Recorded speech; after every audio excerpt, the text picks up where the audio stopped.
Welcome our YouTube channel GS with Aansu. 68 BPSC PT के लिए set practice कराया जा रहा है आर्यन पब्लिकेशन से, जिसमें आज हम लोग सेट नंबर 10 को लगाने वाले हैं। इससे पहले सेट नंबर 1 से 9 तक ऑलरेडी करा दिया गया है। जो लोग नहीं देखे हैं तो वो लोग प्लेलिस्ट चेक कर सकते हैं।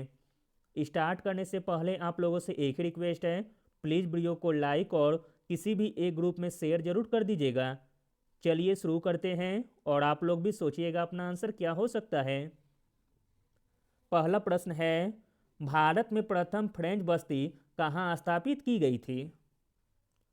भारत में प्रथम फ्रेंच बस्ती स्थापित की गई थी सूरत में। अगला प्रश्न देखते हैं, इंपॉर्टेंट प्रश्न है और काफ़ी बार एग्जाम में पूछा गया है। वर्ष 1927 की बटलर कमेटी का उद्देश्य क्या था? वर्ष 1927 की बटलर कमेटी का उद्देश्य था भारत सरकार तथा देशी राज्यों के मध्य संबंधों को सुधारना। अगला प्रश्न देखते हैं, किस वर्ष मुस्लिम लीग के द्वारा पाकिस्तान की स्थापना की मांग करने वाला प्रस्ताव पारित किया गया था? तो दोस्तों वह वर्ष था वर्ष 1940 का। अगला प्रश्न देखते हैं, अखिल भारतीय कांग्रेस कमेटी ने भारत छोड़ो प्रस्ताव कब पास किया था? अखिल भारतीय कांग्रेस कमेटी ने भारत छोड़ो प्रस्ताव पास किया था वर्ष 1942 में। अगला प्रश्न देखते हैं, पूना समझौते का उद्देश्य क्या था? पूना समझौते का उद्देश्य था दलित वर्ग को प्रतिनिधित्व देना। अगला प्रश्न देखते हैं,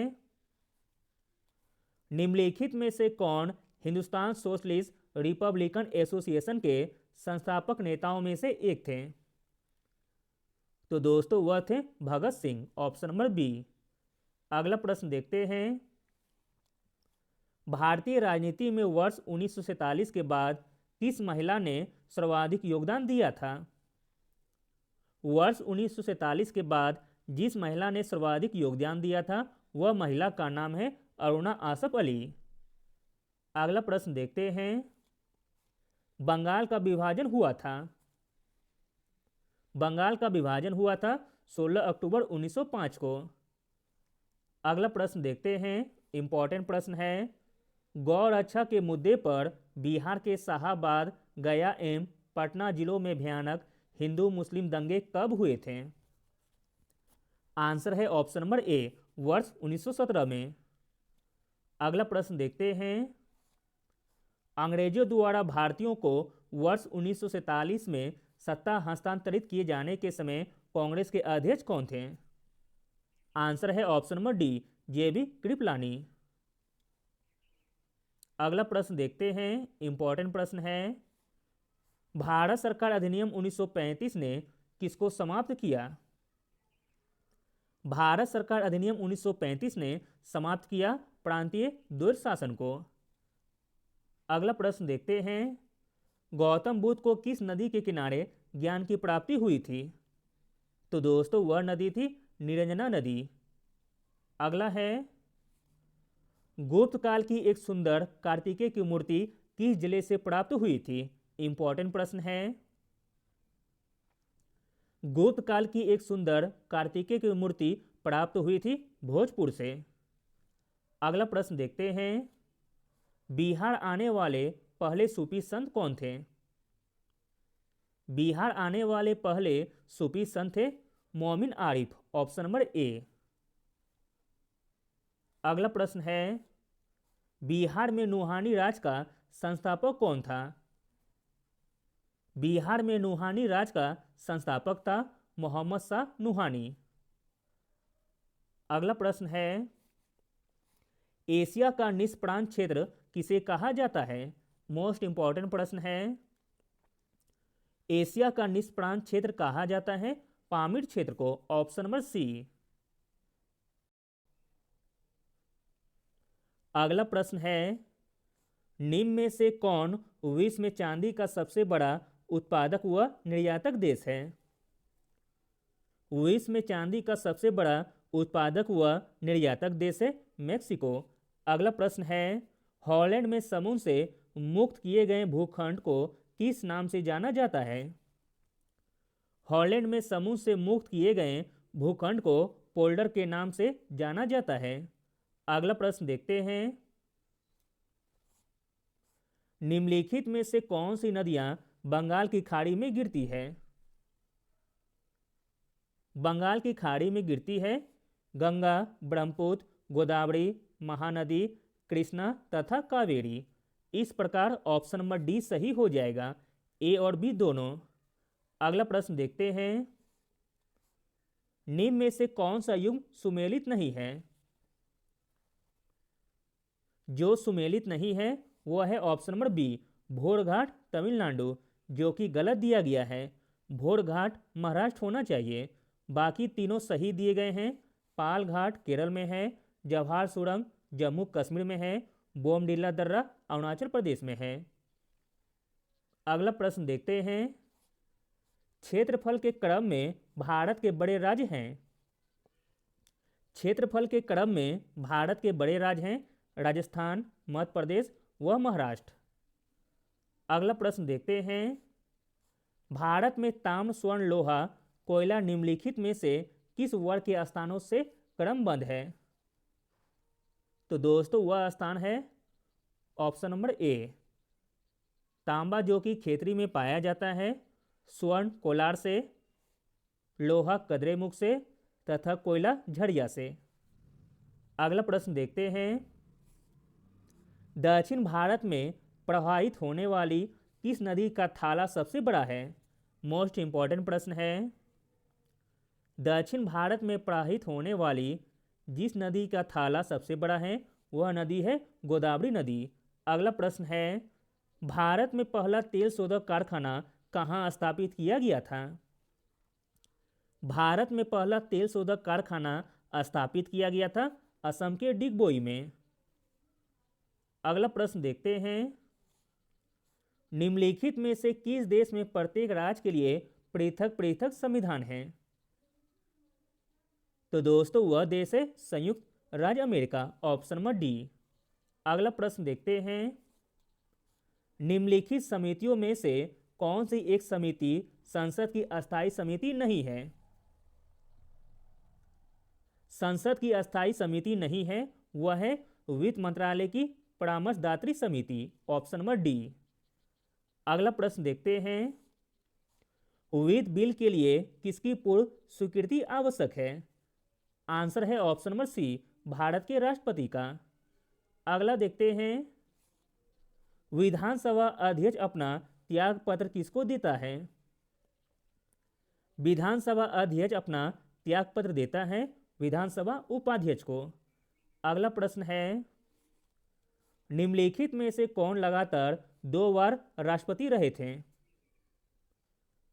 2 बार लगातार राष्ट्रपति रहे थे डॉक्टर राजेंद्र प्रसाद। अगला प्रश्न देखते हैं। भारतीय संविधान में अनुच्छेद 370 का संबंध किससे है? अनुच्छेद 370 का संबंध है जम्मू कश्मीर राज्य से। अगला प्रश्न देखते हैं। भारत का सबसे महत्वपूर्ण लघु उद्योग कौन सा है? भारत का सबसे महत्वपूर्ण लघु उद्योग है हथकरघा उद्योग, ऑप्शन नंबर सी। अगला प्रश्न देखते हैं। बैंकों को अपने रोकड़ शेष और कुल परिसंपत्ति के मध्य एक निश्चित अनुपात रखना पड़ता है, उसे कहते हैं। तो दोस्तों उसे कहते हैं सांविधिक तरलता अनुपात, यानी कि SLR। अगला प्रश्न देखते हैं। बिहार आर्थिक सर्वेक्षण 2019-20 के अनुसार राज्य में कितनी लघु जल विद्युत परियोजनाएं चालू हैं? आंसर है ऑप्शन नंबर सी, 13। अगला प्रश्न देखते हैं। सन लाइफ इंश्योरेंस कंपनी किस देश की बीमा कंपनी है? सन लाइफ इंश्योरेंस कंपनी कनाडा देश की बीमा कंपनी है, ऑप्शन नंबर बी। अगला प्रश्न देखते हैं। मनी लॉन्ड्रिंग बिल का उद्देश्य है? मनी लॉन्ड्रिंग बिल का उद्देश्य है अवैध रूप से प्राप्त किए गए धन की आवाजाही पर निगरानी रखना। अगला प्रश्न देखते हैं। इंपॉर्टेंट प्रश्न है। बिहार के लिए एक लगान परिषद यानी रेवेन्यू काउंसिल ऑफ पटना का गठन कब हुआ था? बिहार के लिए एक लगान परिषद यानी रेवेन्यू काउंसिल ऑफ पटना का गठन हुआ था 1770 ईस्वी में। अगला प्रश्न देखते हैं, इंपॉर्टेंट प्रश्न है। बिहार में 1857 ईस्वी के विद्रोह के सर्वाधिक महत्वपूर्ण नेता कौन थे?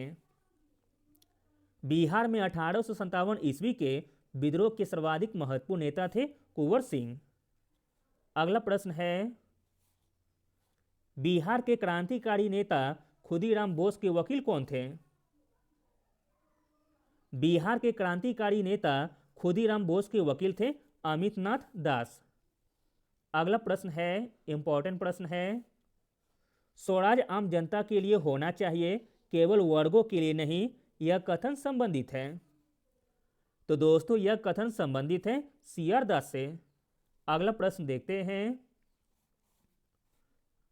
अगला प्रश्न है, आजाद हिंद सरकार के निर्माण की घोषणा कब की गई थी? आजाद हिंद सरकार के निर्माण की घोषणा की गई थी 21 अक्टूबर 1943 ईस्वी को। अगला प्रश्न है, 18वीं सदी के बंगाल में वस्त्र उद्योग के पतन के लिए उत्तरदायी कारण था। तो दोस्तों वह कारण था ब्रिटेन के निर्यात करने वाले माल पर उस तट कर।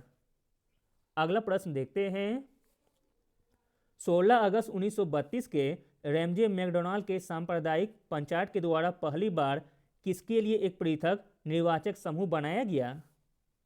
आंसर है ऑप्शन नंबर सी, दलितों के लिए। अगला प्रश्न देखते हैं, वर्ष 1906 में मिंटो से शिमला में मिले मुसलमानों के शिष्य मंडल में प्रार्थना की। वर्ष 1906 में मिंटो से शिमला में मिले मुसलमानों के शिष्य मंडल ने प्रार्थना की मुसलमानों के लिए पृथक निर्वाचक वर्ग की।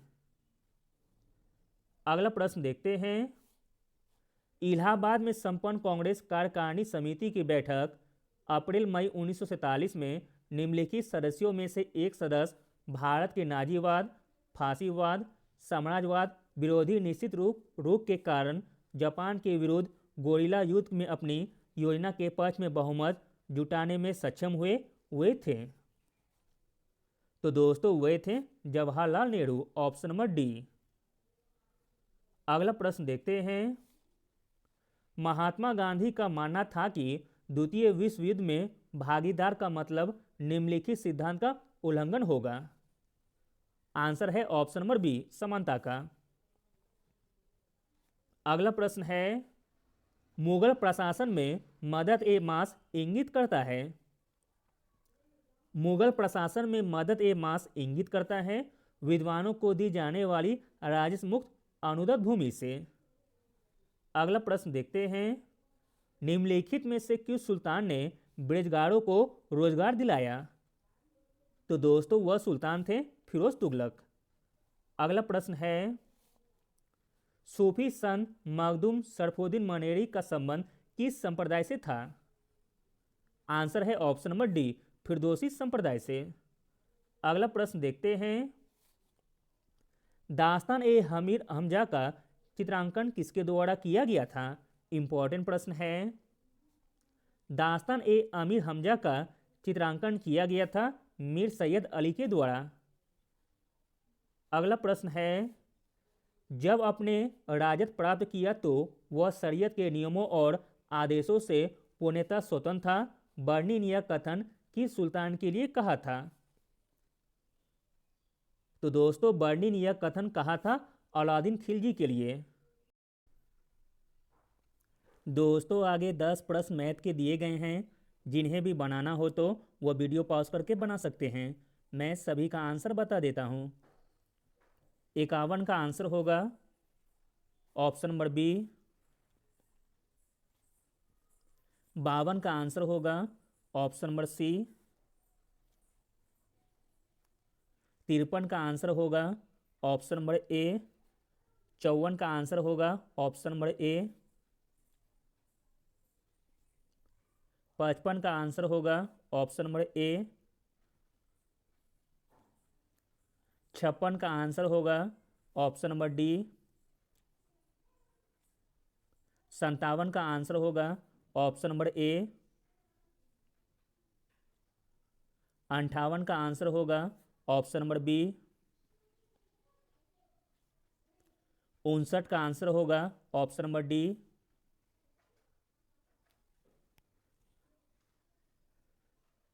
60 का आंसर होगा ऑप्शन नंबर सी। चलिए आगे देखते हैं। एक तत्व के समस्थानिक में होते हैं। एक तत्व के समस्थानिक में होते हैं न्यूट्रॉन की अलग अलग संख्या। अगला है दूध को दही में परिवर्तित करने की प्रक्रिया कहलाती है। दूध को दही में परिवर्तित करने की प्रक्रिया कहलाती है खमरीकरण। अगला प्रश्न है जल को जीवाणु रहित बनाने के लिए उपयोगी पदार्थ है। जल को जीवाणु रहित बनाने के लिए उपयोगी पदार्थ है विरंजक चूर्ण, ऑप्शन नंबर डी। अगला प्रश्न देखते हैं। पाचन क्रिया के दौरान उत्पन्न अमासिक रसों का पीएच मान होता है। पाचन क्रिया के दौरान उत्पन्न अमासिक रसों का पीएच मान होता है 7 से कम। अगला प्रश्न है निम्न में से किस यौगिक में एल्कोहाइली समूह उपस्थित हैं। तो दोस्तों वह समूह है एथेनॉल का। अगला प्रश्न देखते हैं।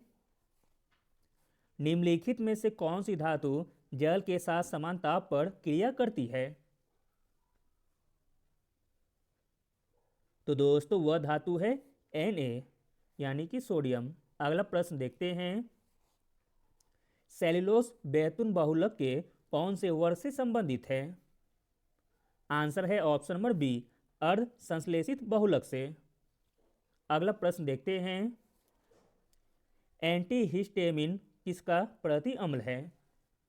आंसर है ऑप्शन नंबर ए सिमेटिडिन का। अगला प्रश्न है गुरुत्व की क्रिया के अंतर्गत मुख्य रूप से गिर रही वस्तु का भार। गुरुत्व की क्रिया के अंतर्गत मुख्य रूप से गिर रही वस्तु का भार शून्य हो जाता है, ऑप्शन नंबर डी। अगला प्रश्न देखते हैं। पहाड़ों पर जल कम तापमान पर उबलता है क्योंकि दोस्तों पहाड़ों पर वायु दाब कम होता है। अगला प्रश्न देखते हैं। निम्नलिखित में से कौन सी जंतु उत्तक का प्रकार नहीं है। जो जंतु उत्तक का प्रकार नहीं है वह है दृढ़ोत्तक, ऑप्शन नंबर सी। अगला प्रश्न देखते हैं। ट्रिप्सिन एंजाइम निम्न में से किसके पाचन में सहायता करता है। आंसर है ऑप्शन नंबर बी प्रोटीन में। अगला प्रश्न देखते हैं। रोधी परिसंचरण की खोज किसने की थी। आंसर है option number A William Harvey ने। अगला प्रश्न है। मानव शरीर में फेफड़ों के भीतर गैसीय विनिमय से संबंध मुख्य संरचनाएं हैं। तो दोस्तों वह संरचनाएं हैं वायु कोश। अगला है मनुष्य का मुख्य उत्सर्जी अंग क्या है। मनुष्य का मुख्य उत्सर्जी अंग है वृक्क यानी कि किडनी। अगला प्रश्न देखते हैं। फाइब्रिनोजन नामक प्रोटीन का उत्पादन निम्न में से किससे होता है। आंसर है ऑप्शन नंबर डी यकृत से। अगला प्रश्न है। एक तंत्रिका कोशिका के डेंड्राइट तथा दूसरी के एक्सोन के मध्य संयोजन को कहते हैं। आंसर है ऑप्शन नंबर सी सिनेप्स। अगला प्रश्न देखते हैं। एडेनिलिन एवं नाई एडेनिन की क्रियाविधि है।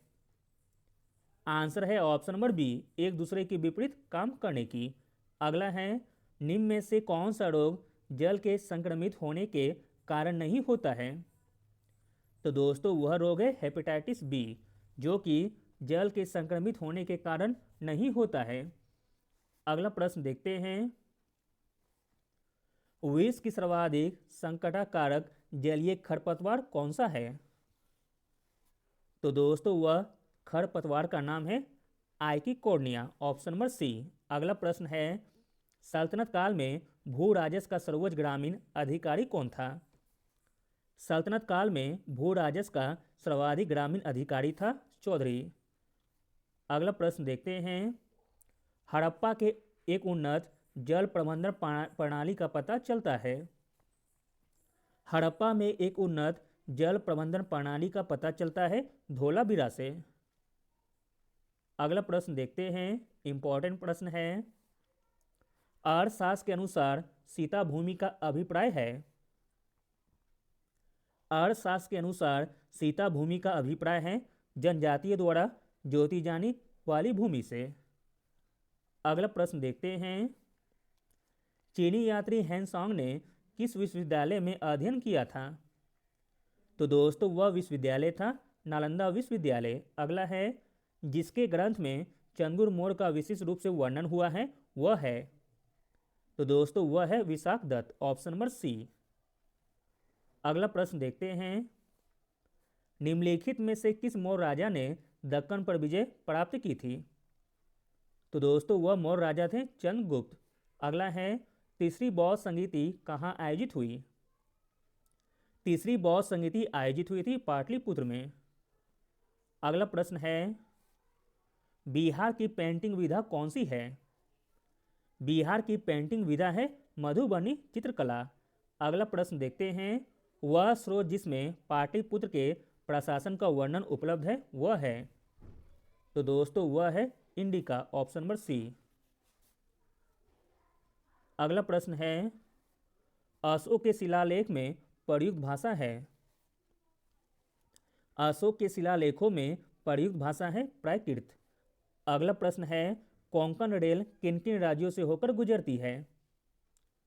कोंकण रेल गुजरती है महाराष्ट्र, गोवा तथा कर्नाटक राज्यों से। अगला प्रश्न देखते हैं, रेगुड़ किस मिट्टी का नाम है? आंसर है ऑप्शन नंबर बी, काली मिट्टी का। अगला प्रश्न है, शिवालिक श्रेणी का निर्माण किसमें हुआ है? शिवालिक श्रेणी का निर्माण हुआ है केनोजोइक काल में, ऑप्शन नंबर डी। अगला प्रश्न देखते हैं, कावेरी नदी कौन कौन से राज्यों से होकर गुजरती है? तो दोस्तों वह राज्य है कर्नाटक तथा तमिलनाडु। अगला प्रश्न देखते हैं, निम्न में से कौन सुमेलित नहीं है? तो दोस्तों जो सुमेलित नहीं है वह है ऑप्शन नंबर बी, नागरहोल राष्ट्रीय पार्क आंध्र प्रदेश, जो कि गलत दिया गया है। नागरहोल राष्ट्रीय पार्क कर्नाटक में स्थित है। बाकी तीनों सही दिए गए हैं। बांदीपुर राष्ट्रीय उद्यान कर्नाटक में है, रोहला राष्ट्रीय उद्यान हिमाचल प्रदेश में है, टडोबा राष्ट्रीय उद्यान महाराष्ट्र में है। अगला प्रश्न है, काजीरंगा किसके लिए प्रसिद्ध है? काजीरंगा प्रसिद्ध है एक श्रृंगी गेंडा के लिए, जो कि असम में स्थित है। अगला प्रश्न है, सुंदरलाल बहुगुणा किससे संबंधित है? सुंदरलाल बहुगुणा संबंधित है चिपको आंदोलन से। अगला प्रश्न देखते हैं, महान्यायवादी का कार्यकाल कितने दिनों का होता है? आंसर है ऑप्शन नंबर बी, राष्ट्रपति की इच्छा अनुसार। अगला प्रश्न है, वार्षिक बजट 2020-21 में पोषण से जुड़ी योजनाओं के लिए कितने करोड़ रुपए का उपबंध किया गया है? आंसर है ऑप्शन नंबर बी, 35,600 करोड़ रुपए का। अगला प्रश्न है, किस संशोधन से सामाजिक धर्मनिरपेक्षता और राष्ट्रीय एकता एवं अखंडता शब्द भारतीय संविधान में जोड़े गए थे? तो दोस्तों वह संशोधन था 42वां संशोधन। अगला प्रश्न है, सफलतापूर्वक कार्य करने हेतु पंचायत राज को पूरे सहयोग के लिए किसकी जरूरत पड़ती है? किसकी जरूरत पड़ती है? तो स्थानीय जनता की। अगला प्रश्न देखते हैं, लोकसभा की कार्यवाही में भाग लेने का अधिकार किसे नहीं होता है? लोकसभा की कार्यवाही में भाग लेने का अधिकार नहीं होता है भारत का अटॉर्नी जनरल को, ऑप्शन नंबर बी। अगला प्रश्न देखते हैं, संविधान के 73वें संशोधन का संबंध किससे है? संविधान के 73वें संशोधन का संबंध है पंचायती राज अधिनियम से। अगला प्रश्न है, भारत में भूमि सुधार के क्षेत्र में कौन शामिल नहीं है? भारत में भूमि सुधार के क्षेत्र में जो शामिल नहीं है वह है किसानों का मकान ऋण। अगला प्रश्न है, निम्नलिखित में से कौन सा प्रत्यक्ष कर है? इसमें प्रत्यक्ष कर हो जाएगा पथ कर, ऑप्शन नंबर ए। अगला प्रश्न देखते हैं, निम्नलिखित में से सबसे बड़ा एकल साधन कौन सा है जिसमें भारत में राजस्व कर से सरकार को आय होती है?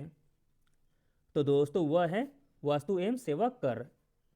अगला प्रश्न देखते हैं, निम्नलिखित में से कौन सी एक वित्तीय संस्था नहीं है? तो दोस्तों वह है IIPA, जो कि एक वित्तीय संस्थान नहीं है। अगला प्रश्न देखते हैं, वर्तमान में नाटो के कितने सदस्य हैं? आंसर है ऑप्शन नंबर डी, 30 सदस्य। अगला प्रश्न है, सोवियत संघ का विघटन कब हुआ था? आंसर है ऑप्शन नंबर सी, दिसंबर 1991 में। अगला प्रश्न है, दास कैपिटल पुस्तक के लेखक कौन थे? आंसर है option number B, Karl Marx. अगला प्रश्न है, किसने कहा था स्वराज मेरा जन्मसिद्ध अधिकार है और मैं इसे लेकर रहूंगा? तो दोस्तों इसे कहने वाले थे बाल गंगाधर तिलक। अगला प्रश्न है, झंडा गीत किसने लिखा है? झंडा गीत लिखा है श्यामलाल गुप्त पार्षद ने। अगला प्रश्न है, साल्ट लेक स्टेडियम कहाँ अवस्थित है? आंसर है ऑप्शन नंबर सी, कोलकाता में। अगला प्रश्न देखते हैं, निम्न में बिहार की कौन सी सर्वोच्च चोटी है? बिहार की सर्वोच्च चोटी है सोमेश्वर की पहाड़ी। अगला प्रश्न है, बिहार राज्य की औसत वर्षा कितनी है? बिहार राज्य की औसत वर्षा है 127 सेंटीमीटर। अगला प्रश्न देखते हैं, इंपॉर्टेंट प्रश्न है, गंगा नदी के दक्षिणी भाग में वह कौन सी नदी है जो सबसे पूर्व में बिहार में गंगा नदी में मिलती है? तो दोस्तों वह नदी है चंदन नदी, ऑप्शन नंबर सी। अगला प्रश्न है, बिहार के किस जिले की सिंचाई क्षमता न्यूनतम है? तो दोस्तों वह जिला है जमुई जिला, जिसकी सिंचाई क्षमता न्यूनतम है। अगला प्रश्न देखते हैं, बिहार में किस मुख्यमंत्री ने पहली बार गठबंधन सरकार का नेतृत्व किया था? तो दोस्तों वह मुख्यमंत्री थे महामाया प्रसाद सिन्हा। अगला प्रश्न देखते हैं, इंपॉर्टेंट प्रश्न है, इंद्रपुरी जलाशय योजना में बिहार झारखंड के अतिरिक्त अन्य किस राज्य की भागीदारी है? आंसर है option number D, Uttar Pradesh की। अगला प्रश्न देखते हैं, बिहार में डोलोमाइट पाया जाता है? बिहार में डोलोमाइट पाया जाता है रोहतास में। अगला प्रश्न है, नगर निगम सामान्यतः कितनी आबादी पर स्थापित किए जाते हैं? आंसर है ऑप्शन नंबर ए, 3 लाख से ऊपर जनसंख्या पर। अगला प्रश्न देखते हैं, बिहार पंचायती राज अधिनियम 2006 में ग्राम पंचायत की बैठक के संबंध में कौन सा कथन गलत है? पहला कथन है, ग्राम पंचायत की बैठक मुखिया द्वारा बुलाई जाएगी। तो दोस्तों यह कथन बिल्कुल सही दिया गया है। अगला कथन है, ग्राम पंचायत की बैठक 2 माह में कम से कम एक बार होगी। यह भी कथन सही दिया गया है। अगला कथन है, मुखिया जब भी उचित समझे तब और ग्राम पंचायत के सदस्य को संख्या के कम से कम 1/3 सदस्यों के लिखित अनुरोध पर ऐसा अनुरोध प्राप्त होने की तिथि से 15 दिनों के भीतर किसी तिथि को ग्राम पंचायत की विशेष बैठक बुलाएगी। यह भी कथन सही दिया गया है। अगला कथन है, मुखिया को विशेष बैठक बुलाने का अधिकार नहीं है। तो दोस्तों यह कथन गलत दिया गया है। हमें गलत कथन का चयन करना था, तो ऑप्शन नंबर डी गलत कथन दिया गया है। अगला प्रश्न देखते हैं, बिहार में किस व्यवस्था के अंतर्गत उद्यमियों के प्रस्ताव पर समयबद्ध एवं एक ही जगह से कार्यवाही की जाती है? तो दोस्तों वह व्यवस्था का नाम है सिंगल विंडो सिस्टम। अगला प्रश्न देखते हैं, बिहार का कौन सा उच्च पथ स्वर्ण चतुर्भुज परियोजना का अंग है? तो दोस्तों वह उच्च पथ का नाम है NH2, ऑप्शन नंबर सी। अगला प्रश्न देखते हैं, बिहार में उर्दू को दूसरी राजभाषा का दर्जा कब दिया गया था? इंपॉर्टेंट प्रश्न है। बिहार में उर्दू को दूसरी राजभाषा का दर्जा दिया गया था वर्ष 1980 को। अगला प्रश्न देखते हैं, बिहार की प्रथम फिल्म पुनर्मिलन का निर्माण किसने किया था? आंसर है ऑप्शन नंबर सी, महाराजा भूपेंद्र नारायण सिंह ने। अगला प्रश्न देखते हैं, भाखड़ा नांगल परियोजना किन किन राज्यों से संबंधित है? भाखड़ा नांगल परियोजना संबंधित है हरियाणा, पंजाब और राजस्थान राज्य से। अगला प्रश्न है, ग्लोबल डेमोक्रेसी इंडेक्स में कुल कितने संकेतों का प्रयोग किया गया है? आंसर है ऑप्शन नंबर डी, कुल 4 संकेतों का। अगला प्रश्न देखते हैं, वर्ल्ड डेवलपमेंट रिपोर्ट का प्रकाशन प्रति वर्ष किस वैश्विक संस्था द्वारा किया जाता है? तो दोस्तों वह वैश्विक संस्था का नाम है विश्व बैंक। अगला प्रश्न देखते हैं, 17वीं लोकसभा के चुनाव में पहली बार सबसे अधिक कितनी महिलाएं निर्वाचित हुई है? 17वीं लोकसभा के चुनाव में पहली बार सबसे अधिक 78 महिलाएं निर्वाचित हुई थी। अगला प्रश्न है, प्रथम बौद्ध संगीति, द्वितीय बौद्ध संगीति, तृतीय बौद्ध संगीति, चतुर्थ बौद्ध संगीति के लिए निम्न विकल्पों में से सही संयोजन पहचानिए। तो दोस्तों इसका सही संयोजन हो जाएगा ऑप्शन नंबर बी। प्रथम बौद्ध संगीति राजगीर में हुई थी, द्वितीय बौद्ध संगीति वैशाली में, तृतीय बौद्ध संगीति पाटलिपुत्र में, चतुर्थ बौद्ध संगीति कुंदनवल कश्मीर में हुई थी। अगला प्रश्न है, 30 सितंबर 2022 को आयुष्मान भारत प्रधानमंत्री जन आरोग्य योजना के कार्यान्वयन में शीर्ष प्रदर्शन करने वाले किस राज्य या केंद्र शासित प्रदेश को आयुष्मान उत्कृष्टता पुरस्कार प्रदान किया गया है? तो दोस्तों वह राज्य है आंध्र प्रदेश। अगला प्रश्न देखते हैं, राष्ट्रीय रणनीतिक योजना वर्ष 2017 से 2024 किस मंत्रालय द्वारा जारी की गई है? आंसर है ऑप्शन नंबर डी, केंद्रीय स्वास्थ्य एवं परिवार कल्याण मंत्रालय के द्वारा। अगला प्रश्न है, बिहार में मुख्यमंत्री बालिका पोषक योजना के तहत लाभान्वित छात्राएं हैं। तो दोस्तों वह छात्राएं हैं कक्षा 1 से 12 तक की। अगला प्रश्न देखते हैं, 14 अक्टूबर 2022 को जारी लिविंग प्लेनेट रिपोर्ट 2022 के संबंध में दिया गया कौन सा कथन सही है आपको बताना है। पहला कथन दिया गया है, रिपोर्ट के अनुसार वर्ष 1970 और 2018 के बीच वैश्विक वन्यजीव आबादी में 69% की गिरावट आई है। तो दोस्तों यह कथन बिल्कुल सही दिया गया है। अगला कथन है, लैटिन अमेरिका तथा कैरिबियाई क्षेत्र में 94% की सर्वाधिक वन्यजीव गिरावट दर्ज की गई है। यह भी कथन सही दिया गया है। अगला कथन है, मीठे पानी की प्रजातियों की आबादी में 83% की गिरावट आई है। तो दोस्तों यह कथन गलत दिया गया है। इस प्रकार ऑप्शन नंबर बी सही हो जाएगा। 1 और 2 सही दिए गए हैं। अगला प्रश्न है, प्रधानमंत्री नरेंद्र मोदी ने 2 अक्टूबर 2022 को वंदे भारत एक्सप्रेसवे के नए और उन्नत संस्करण का शुभारंभ कहां से कहां तक के लिए किया है? आंसर है ऑप्शन नंबर सी, मुंबई और पुणे के बीच के लिए। अगला प्रश्न देखते हैं, कन्या भ्रूण हत्या को रोकने के लिए कन्या सुमंगला योजना किस राज्य सरकार के द्वारा शुरू की गई है? आंसर है option number D, Uttar Pradesh राज्य सरकार के द्वारा। अगला प्रश्न देखते हैं, बिहार मुख्यमंत्री कन्या उत्थान योजना के तहत चालू वित्त वर्ष में राज्य सरकार कितनी कन्याओं को इसका लाभ प्रदान करेगी? आंसर है ऑप्शन नंबर बी, 3.2 लाख से अधिक कन्याओं को। अगला प्रश्न देखते हैं, भारत के मुख्य चुनाव आयुक्त राजीव कुमार ने 5 अक्टूबर 2022 को रेडियो श्रृंखला मतदाता जंक्शन का शुभारंभ किया, जिसका उद्देश्य निम्न में से क्या है? तो दोस्तों इसका उद्देश्य है चुनाव के महत्व व लोकतंत्र की सुरक्षा के प्रति लोगों को जागरूक करना। अगला प्रश्न देखते हैं, 30 सितंबर 2022 को निम्न में से किसे भारत का चीफ ऑफ डिफेंस स्टाफ यानी कि सीडीएस के रूप में नियुक्त किया गया है? आंसर है option number B, Manoj Pandey ji को। अगला प्रश्न देखते हैं, आसान सा प्रश्न है, केंद्रीय चमड़ा अनुसंधान संस्थान कहाँ स्थित है? आंसर है ऑप्शन नंबर बी, चेन्नई में।